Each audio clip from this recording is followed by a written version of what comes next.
केंद्रीय अर्थसंकल्पामध्ये महाराष्ट्रातील रेल्वे प्रकल्पांसाठी 15,554 कोटी रुपयांची तरतूद करण्यात आली आहे आणि त्यामुळे राज्यातील रेल्वे प्रकल्पांना वेग मिळण्याची शक्यता आहे। याचा आढावा घेतला आमचे प्रतिनिधी धनंजय दळवी यांनी। बघूया।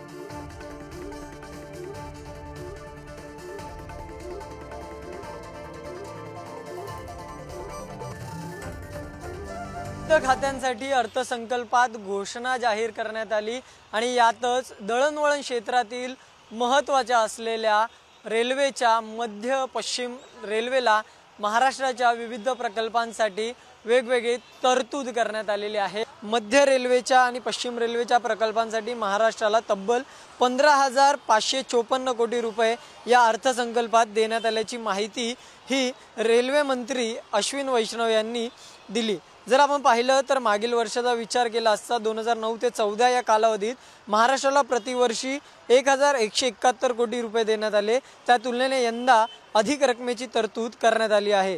आपण जर पाहिलं तर महाराष्ट्राला 15,554 कोटी रुपये देण्यात आलेले आहे। गेल्या 10 वर्षात 26,000 किलोमीटर रेल्वे नेटवर्क जोडले आहे, तर दर आठवड्याला एक वंदे भारत ट्रेन तयार करण्यात येत आहे। जर आपण पाहिलं तर अमृत भारत ट्रेन जी आहे त्या गाड्या देखील 160% क्षमतेने धावत आहेत।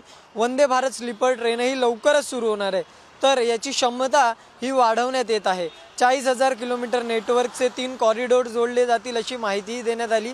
अमृत भारत रेल्वे स्टेशन अंतर्गत 87 स्टेशनचा पुनर्विकास देखील करण्यात येणार आहे।